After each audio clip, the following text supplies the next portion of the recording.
wasn't wrecked. It wasn't burned. The sails were still up. The cargo was intact. But the crew was gone. In 1872, a ship was found drifting in the Atlantic. No signs of struggle, no storm damage, no bodies. Just one name on the bow: Mary Celeste. What happened on board remains one of the most chilling maritime mysteries in history. Tonight, we step aboard the ghost ship and ask, what really happened to the Mary Celeste? You're always welcome here, and if something here keeps you company, a quiet like is more than enough. It started with a strange sight, a quiet ship drifting too slow for the wind, sails still catching the breeze. On December 5th, 1872, the Dei Gratia, a Canadian ship, came across it. A brigantine, not wrecked, not burned, but just moving, empty. When their crew boarded, they expected chaos. Instead, they found order. No crew, no signs of panic, just food in the galley and a damp, silent cabin. The lifeboat was missing. The Mary Celeste was fully intact. It made no sense. It was found 100 miles west of Portugal. The lifeboat was gone, but the ship was seaworthy. The galley had food. The cargo, alcohol barrels, was untouched. Even the captain's logbook was still in place, with entries that ended abruptly. The final log entry was dated 10 days before discovery. Coordinates: clear weather, calm seas, nothing more. One sailor noted that a sewing machine had a child's dress still under the needle. Plates were stacked neatly. A pipe lay next to a chair as if recently used. There were no footprints on deck, no trail in the water. The captain's sword was found beneath his bed, stained but not with blood. Navigation instruments were missing, but the logbooks were untouched. Speculation bloomed. Some believed alcohol fumes from the cargo created a vapor explosion, startling the crew into abandoning ship. But there was no scorch mark, no visible damage to support that theory. Others whispered about mutiny. But Captain Briggs was well respected. His wife and young daughter were also aboard. Would an uprising have spared them? Some suggest a water spout swept the crew overboard. Others believe pirates attacked and cleaned up so well no signs were left. There are even whispers of paranormal forces. Still, each time her name resurfaces, new theories emerge. Not long after the ghostly Mary Celeste was found drifting alone, another chapter quietly unfolded, one that few ever mention. A few weeks later, along the rugged northern coast of Spain, fishermen discovered something both tragic and haunting.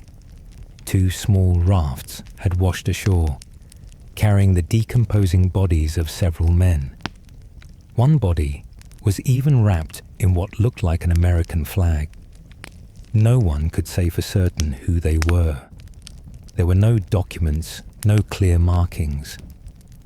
But the timing was suspiciously close, and the details, makeshift rafts, American cloth, hinted at a possible link to the Mary Celeste. Some believe this might be the final clue to the crew's fate. Perhaps fearing an explosion from alcohol fumes in the hold, they abandoned their sturdy ship for these fragile rafts.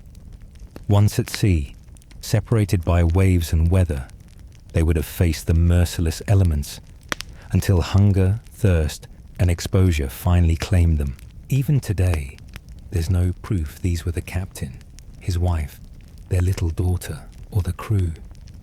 But it remains one of the few pieces of this puzzle that suggests how their story might have ended.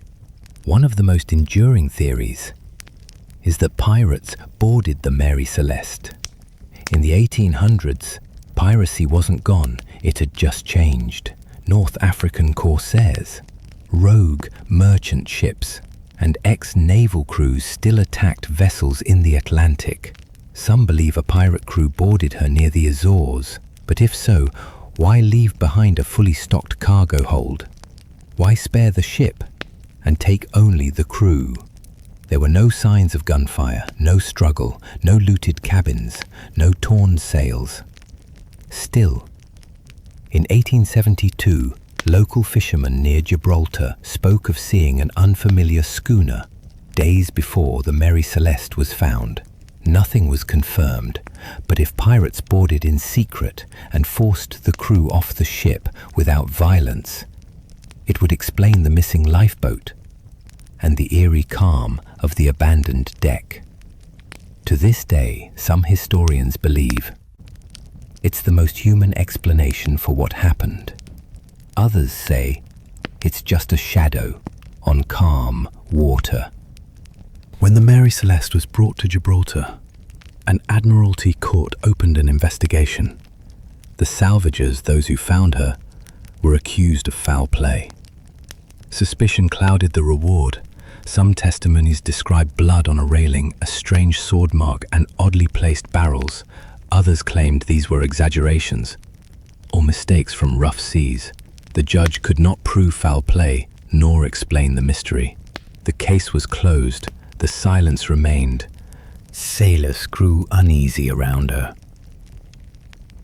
One man claimed to hear footsteps in the hold, though the ship was empty. Mary Celeste changed owners 17 times. Some owners reported constant breakdowns, misfortunes, and whisperings echoing in the galley. A captain who sailed her briefly claimed she was cursed. He said he woke in the night to the sound of his own name being whispered from the helm. None of this could be proven, but the stories followed her. Sometimes history leaves the door open.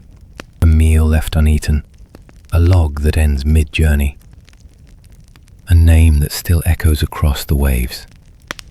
The Mary Celeste drifted into legend, but perhaps she never truly stopped sailing. If this quiet story found you at just the right time, you're not alone. There's always another shadow to follow, a place unexplored, a name forgotten, a thread still waiting to be pulled. Come back when the world is too loud, or stay and let history whisper a little longer.